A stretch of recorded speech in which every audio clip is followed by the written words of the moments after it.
Hey guys, May here. Thank you so much for joining me. I got something important I want to discuss with y'all today, and that's going to be Trump's American education plan. Gentlemen, I have a plan.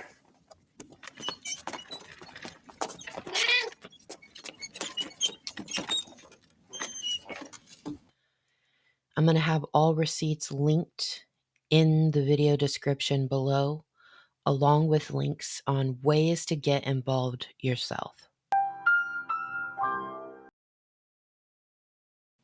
Okay, let's get into it. So, first off, I want to talk about the three main education presidential actions that were put into order by Trump. The first one is ending radical indoctrination in K through 12 schooling. So, the overall goal for this particular action is to provide rigorous education and patriotic admiration while removing DEI and gender ideology. It works to remove our children from the echo chamber and from being compelled to adopt identities as victims or oppressors, from being made to question if born in the wrong body, and being taught that their parents are the enemy. It indicates that the current education system is steering children towards surgical and chemical mutilation and allows males in private spaces designated for females. It forces the acceptance of white privilege and unconscious bias, which promotes racial discrimination and undermines national unity. One of the little extras in this presidential action is the implementation of the 1776 Commission. This commission is in charge of the new presidential 1776 award that's going to be given to any student that has exceptional knowledge of America or American history. It also is going to be in charge of the 250th Merican B-Day celebration in 2026. It's going to be working with the Secretary of Education to instill patriotic curriculum within the American education system. If entities choose not to follow these new presidential actions, guess what? The repercussion to that is loss of federal funding and possibly more. So stay tuned. Ihr seid Fleisch von unserem Fleisch und Blut, von unserem Blut.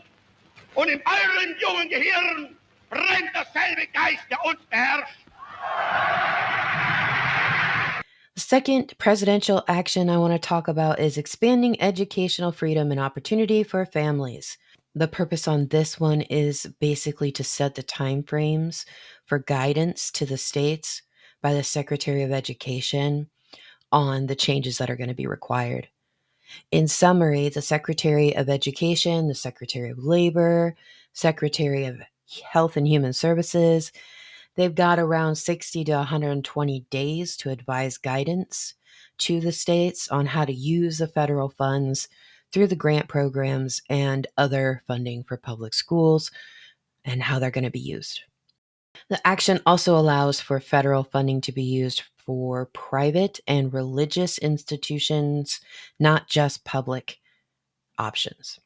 Vor uns liegt America.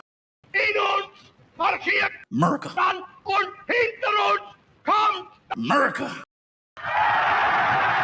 The third presidential action I want to discuss with you related to education is improving education outcomes by empowering parents, states, and communities. This one was done on the 20th, March 20th, and it's the most recent one signed in.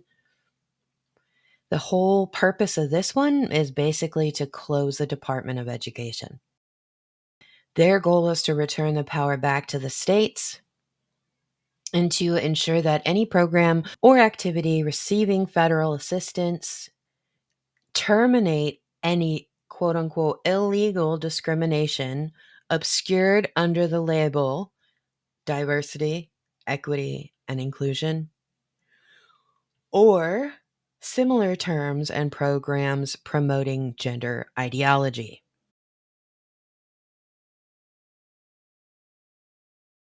Let's give the Orange King another little pat on the back.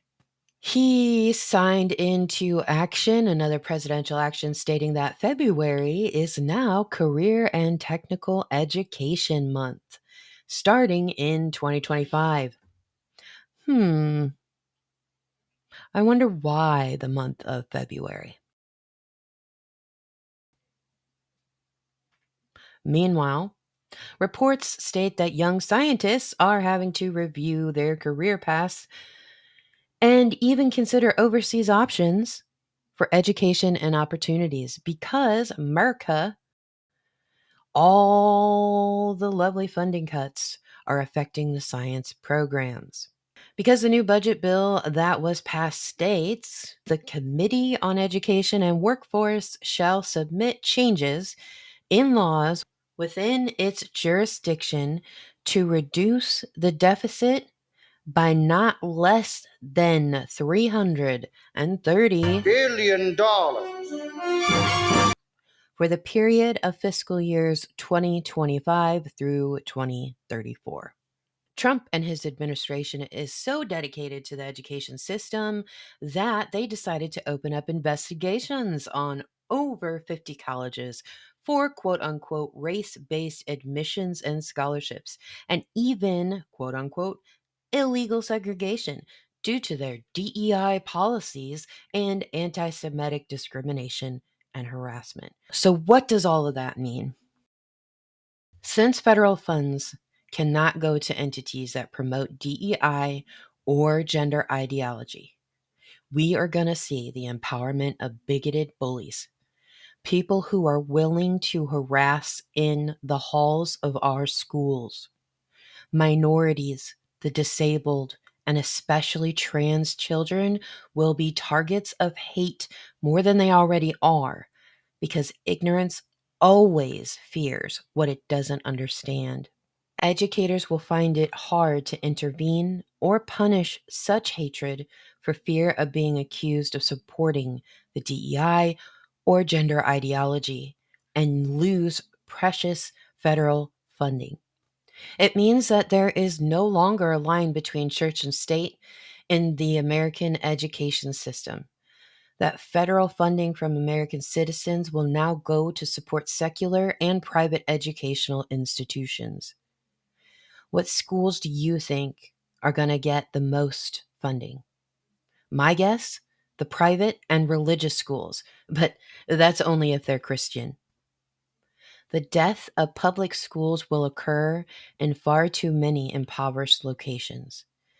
And that's what's so incredibly puzzling because so many red states are going to see their education systems suffer.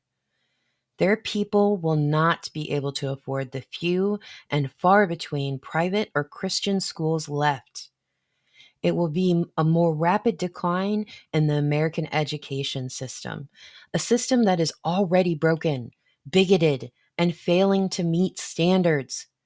Lack of education breeds ignorance, and if we are dumb, we cannot fight. We stay under the illusion that the government still works for the people, when in reality, we are just cogs in the matrix wheel, a mere resource to be extracted for the use of the oligarchy. I wonder, what will they do when we have nothing left to give? Wir gehen unseren Weg und wollen keines anderen Weg durchkreuzen. Wir sind aber eine stark verschworene Gemeinschaft. Mögen auch die anderen uns auf unserem Weg in Ruhe lassen. Das ist der einzige Vorbehalt, den wir über unsere Friedensliebe aufstellen müssen. Keinem etwas zu Leide tun und von keinem ein Erdulch.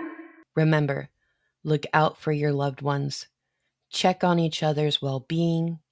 Stay present and get involved. Local politics and your communities are a great place to start.